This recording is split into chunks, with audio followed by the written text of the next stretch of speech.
पंजाब में टीचर्स की जॉब का सबसे बड़ा एग्जाम मास्टर कैडर आ गया है। यस, बहुत सारे स्टूडेंट को इसका इंतजार था, लेकिन अब ये मन में है कैसे इस बढ़िया प्रिपरेशन के साथ मैं अपने पेपर को क्लियर करूं। उसका क्या है सबसे बड़ा सीक्रेट?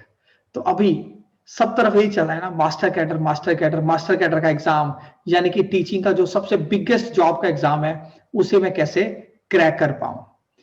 25 दिन ऑलमोस्ट हमारे पास है। इन 25 दिन में मेरी प्रेपरेशन किस वे से होनी चाहिए और कौन कौन से क्वेश्चन मन में आ रहे हैं, है ना, कैसे मैं अपना सिलेबस पूरा कर पाऊंगा, क्या 150 क्वेश्चन मैं 150 मिनट्स में कर पाऊंगा, क्या मेरी स्पीड एक्यूरेसी दोनों साथ साथ बढ़ सकती है।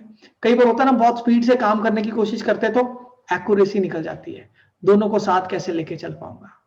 और अगर मैंने सारी की सारी प्रिपरेशन कर ली है, बहुत सालों से आप टीचिंग में हो सकते हैं या आपने इस लॉकडाउन के पीरियड में अपना पूरा तैयारी अपना पूरा प्रिपरेशन कर लिया है, अब मैं फाइनल टच कैसे दूं। या फिर मैंने अभी तैयारी शुरू भी नहीं की है, लेकिन मैं चाहता हूं यार ये 25 दिन मेरे को गवर्नमेंट जॉब का एग्जाम क्लियर करवा दे।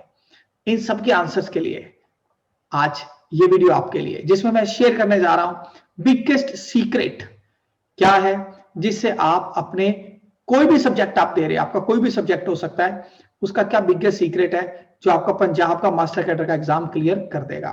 सो myself Chetan Setia, digital math expert, आज आपके साथ शेयर करने जा रहा हूं अपने पूरे जीवन का अनुभव। मैंने बहुत साल टीचिंग किया है, it's my 20th year of teaching, और ऐसे ऐसे रिजल्ट हमारे स्टूडेंट ने एक हिस्ट्री बना दी है, बहुत बड़े बड़े एग्जाम्स क्लियर किए हैं। किस वे से मेरा वो एक्सपीरियंस गया वो आपसे शेयर करने जा रहा हूं कुछ मिनटों के अंदर ही। तो पहले इस पेपर का जान लेते हैं। इस पेपर में 150 क्वेश्चंस आने वाले हैं जो कि 150 मार्क्स में है, लेकिन मजेदार चीज क्या है, समय भी क्या है, 150 मिनट्स, यानी कि एक क्वेश्चन को 1 मिनट में पढ़ना भी है, सॉल्व भी करना है। और अगर आप मैथ्स ऐसा सब्जेक्ट दे रहे हो, साइंस दे रहे हो, फिजिक्स दे रहे हो जिसके अंदर थोड़ा न्यूमेरिकल भी हो सकता है, क्वेश्चन पढ़ना भी टिपिकल हो जाता है। तो क्या मैं 150 क्वेश्चन पढ़ भी पाऊंगा? इसके लिए क्या करना पड़ेगा मुझे? यस, तो 2.5 घंटे की चाहिए इंटेंस कॉन्सेंट्रेशन।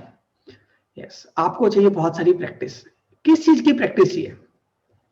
जो पेपर आपका है, यहां जो मैं आपसे बात करना चाह रहा हूं बहुत इंपॉर्टेंट है। आप समझो आपके सामने इस समय 150 मार्क्स का पेपर आ चुका है, आप पेपर में बैठ चुके हो। अब उस पेपर को आप तो पहली बार ही देने जा रहे हो, आपने एक आधा मॉक टेस्ट हो सकता है उसका दिया हो, कुछ प्रैक्टिस किया हो, लेकिन जब आपने मॉक पेपर दिया, क्या आपने तब उसकी तैयारी एग्जैक्ट 2.5 आवर की? अब मैं आपको बताने जा रहा हूं हमारे स्टूडेंट ने आज तक कैसे कैसे अपना सिलेक्शन करवाया है। जैसे मेरा कोई स्टूडेंट पेपर में बैठने के लिए जाता है, मैं उससे पहले ही उसके इतने मॉक पेपर ले लेता हूं, इतने मॉक पेपर ले लेता हूं, ताकि जिस दिन वो फाइनल पेपर में जाता है, ये 2.5 आवर उसको पता कैसे लगता है, उसको लगता है मेरा नॉर्मल का पेपर ही है। तो जितने ज्यादा आप मॉक पेपर करोगे उतना आपका सिलेक्शन का चांस बढ़ेगा। यस, अब बहुत बार बच्चों को ये लगता है यार पहले मैं अपना सारा सिलेबस कर लूं उसके बाद मॉक पेपर कर लूंगा। अरे आप सोचिए, मान लो ये करते करते आपके पास दिन नहीं 3-4 बचे और तब आप मॉक पेपर करने लगे, तो आपकी स्पीड आप कैसे देख पाओगे, कैसे आप एक्यूरेसी को बढ़ पाओगे, अपने को और बढ़ा पाओगे? इन सब के आंसर्स के लिए आपके पास समय नहीं रहेगा। और आपको पता है हमारा माइंड कैसे काम करता है, 20-30 मिनट हमने स्टडी किया नहीं और मन तो दौड़ना शुरू कर देता है। इसका मतलब हमें क्या चाहिए? हमें चाहिए रोज, नहीं तो एटलीस्ट अल्टरनेटिव डेज पे 2.5 आवर्स का जो हमारा पेपर है, उस तरह का मैं रोज एक पेपर करूं जिससे मेरी कॉन्सेंट्रेशन के बारे में पता चले, मुझे ये पता चले मेरे थॉट्स भी ऐसे बन रहे हैं कि नहीं बन रहे, क्या मैं 2.5 घंटे बैठ पा रहा हूं कि नहीं बैठ पा रहा हूं। ऐसा क्यों जरूरी है? आप देखो, अगर आप पेपर में बैठे हो और आपके 2-3 क्वेश्चन गलत हो गए और आपको आए नहीं, तो सारा कॉन्फिडेंस निकल जाता है। या किसी टॉपिक पे आपका क्वेश्चन पे आपका टाइम ज्यादा लग गया, 2-3 क्वेश्चन ऐसे और थोड़े लेंथी हो गए, तो आपके मन में बड़ा वो बोलते नहीं ऐसे एंजाइटी सी आनी शुरू हो जाती है, अरे यार बाकी पेपर पे भी प्रेशर पड़ना शुरू हो जाता है, फिर सारा पेपर निकल जाता है। और आपको पता है यहाँ तो एक एक नंबर की वैल्यू पढ़ने वाली है, हाफ ऑफ नंबर की वैल्यू पढ़ने वाली है, ऐसा मानो तो इसके लिए क्या करना पड़ेगा? यस, कितने लोग जानना चाहते हो क्या बिगेस्ट सीक्रेट है जिससे मैं अपनी फास्ट टैग प्रिपरेशन को अपने पेपर को क्लियर कर पाऊं? यस, तो मैं आपसे शेयर करने जा रहा हूं सीक्रेट क्या है, मॉक पेपर्स।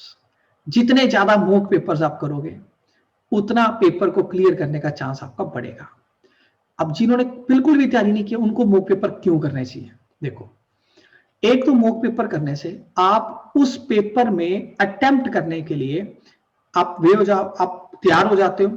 फिर आपको जो जो क्वेश्चंस भी लगते हैं यार ये क्वेश्चंस पेपर में बार बार आ रहे हैं, इस तरह के क्वेश्चंस पेपर में बैठ रहे हैं, उसको आप रिवाइज कर लेते हो। और मजेदार बात क्या है यहाँ पे, आपको पूरे पेपर के बाद ये पता चल जाता है ये टॉपिक मेरे स्ट्रॉन्ग है, ये एवरेज है और ये मेरे वीक है। देखो इतने साल हो गए आपको, वो सब्जेक्ट तो आपने पढ़ाई है, चाहे आप अनटच हो गए, बीच में बीएड करने के लिए निकल गए, हो सकता है 1-2 साल आपने कम पढ़ा हो, लेकिन फिर भी आपने जब पढ़ा है आपको याद आ जाता है यार ये मेरा स्ट्रॉन्ग टॉपिक है, ये मेरा एवरेज है, मेरा वीक है। मॉक पेपर करने से आपको उसका एग्जैक्ट रिपोर्ट मिल जाएगा, आप किस टॉपिक में कैसे हो। आप एवरेज टॉपिक को तुरंत थोड़ी सी तैयारी करके तुरंत स्ट्रॉन्ग में ले आओगे, और वीक को पहले एवरेज में और फिर स्ट्रॉन्ग में लेके आ सकते हो। तो मॉक पेपर से आपको चांस मिलेगा। नहीं तो नॉर्मली इंसान पता क्या करते हैं, पहले सारा सिलेबस करने लग जाएंगे। अरे भाई सारा सिलेबस जब आपने कर लिया फिर मॉक पेपर, उतने तो दिन ही नहीं अपने पास। मान लो 2-3 मॉक पेपर आप कर पाओगे, 2-3 में वही पता चलता है।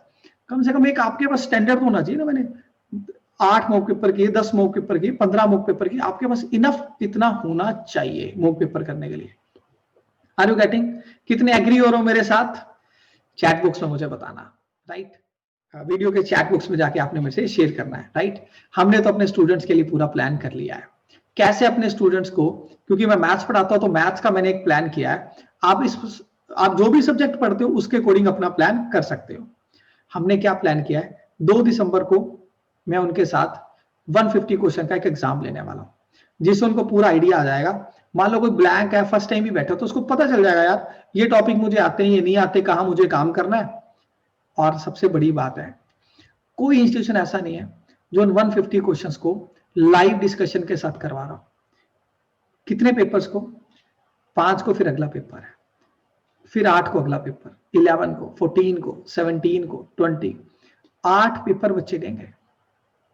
ये पेपर के साथ 1200 question, 1200 questions, most important question जो पेपर में आ सकते हैं, पेपर के लेवल के हैं, वो सारे क्वेश्चन मैं डिस्कस करूंगा। अब जब बच्चा, पता क्या चाहता होता है यार हमेशा, अगर आप ऐसे स्टूडेंट आप सुन रहे हो, आपको पता है आप क्या चाहते हो, आप चाहते हो यार मैंने पेपर कर लिया, मुझे पता चले कि अब जो सोल्यूशन मैं कर रहा हूं ये सोल्यूशन क्या और फास्ट मेथड से भी हो सकते हैं, क्या इसकी डिस्कशन और वैसे भी की जा सकती है। ये चीज एक स्टूडेंट चाह रहा होता है, वहां उसको इतनी बार वो चीज मिलेगी। आप सोचो 1200 क्वेश्चन जब डिस्कस हो गए और इनमें से पेपर बैठ जाएगा, और सीधा सीधा मतलब क्या हो गया, सिलेक्शन के लिए आपकी तैयारी पक्की हो गई। Agree with me? इतना करने के बाद आपकी सिलेक्शन रह कहां पे सकती है। और अगर आपका मैथमेटिक्स अच्छा है, आपको पसंद है, फिर तो ये आपके सोने पे सुहागा, क्योंकि इतने mock paper with live discussion, जो सबसे इंपॉर्टेंट बात है, इतने पेपर की 1200 क्वेश्चन की लाइव डिस्कशन। हम स्टूडेंट्स को एक और चीज दे रहे हैं, जैसे मैंने अभी बताया था मॉक पेपर में पता चल गया स्ट्रॉन्ग टॉपिक, वीक टॉपिक और एवरेज टॉपिक का, उनके ऊपर कैसे काम करना है। उसके लिए उनको हम क्या दे रहे हैं, 800 टॉपिक वाइज क्वेश्चंस। यस, 800 जो टॉपिक वाइज क्वेश्चन है, इसका मतलब क्या, मैं उनको 20 टॉपिक वाइज टेस्ट दूंगा। जिस टॉपिक में वीक है उसके 40 क्वेश्चन जाके कर लो, बात बन जाएगी। फिर जिसमें अगर वो वीक है तो एवरेज में आ जाएगा, एवरेज से स्ट्रॉन्ग में आ जाएगा, अगला पेपर जैसे ही वो देंगे, और ये उनका एक हो गया। तो पूरे दिन का शेड्यूल आपका कैसा होना चाहिए, एक समय मॉक पेपर उनकी डिस्कशन के लिए आपका रहना चाहिए, रोज जैसे 2.5 घंटे पेपर देने के लिए और 1 घंटा उसकी डिस्कशन के लिए, 1-1.5 घंटा आपके पास रहना चाहिए। तो अगर आप इस प्रकार से पढ़ रहे हो तो 1 घंटा और या 2 घंटे आप कोई रिकॉर्डिंग क्लास ले सकते हो, या जैसे भी आपके मेंटर आपको बता रहे हैं उनकी क्लासेस में जो आपको सिखाया जा रहा है वो सब आप पढ़ सकते हो, या अगर आप सेल्फ स्टडी कर रहे हो तो आप अपने उस टॉपिक को रिवाइज कर सकते हो। तो इस प्रकार से आप बड़े रिलैक्स वे से दिन में केवल 5-6 घंटे अगर आप पढ़ लोगे तो आपका मैथ्स का पेपर बढ़िया, बहुत बढ़िया तैयार हो जाएगा। अगर आप आवर्स के हिसाब से देखोगे तो ऑलमोस्ट 25 डेज यानी कि 600 के लगभग 600 आवर्स हमारे पास बचेंगे। और 600 आवर्स सच में, सिर्फ सर 600 आवर्स बच गए हमारे पास पेपर के लिए? यस। तो 600 आवर्स को मैं कैसे अपना यूटिलाइज कर पाऊंगा, द बेस्ट प्लान मैंने आपको दे दिया है। मॉक पेपर्स के ऊपर तो रोज काम करना ही करना है, ये तो बिल्कुल फिट फाइन हो जाओ।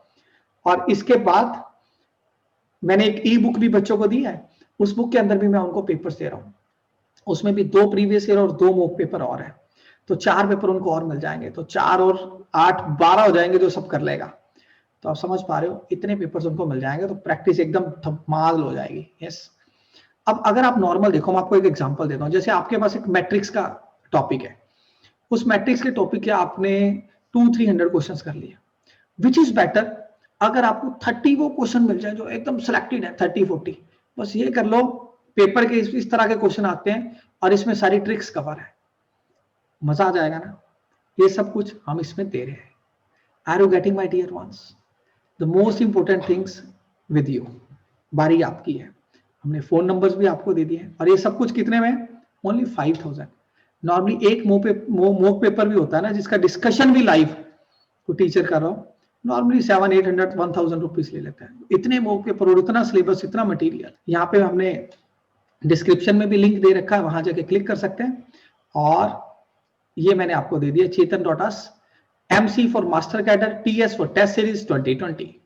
यहाँ पे आप टाइप करिए और आप इसको परचेज कर सकते हैं, और ये हमारे हेल्पलाइन नंबर्स में है, आप यहाँ जाके बात कर सकते हैं। यस, मिलेंगे फिर एक नई वीडियो के साथ जिसमें मैं आपसे शेयर करूंगा टाइम टेबल के बारे में, और अपने माइंड को कैसे स्ट्रॉन्ग करना है, और माइंड मैनेजमेंट कैसे करना है इस पेपर के लिए, उसके लिए। राइट।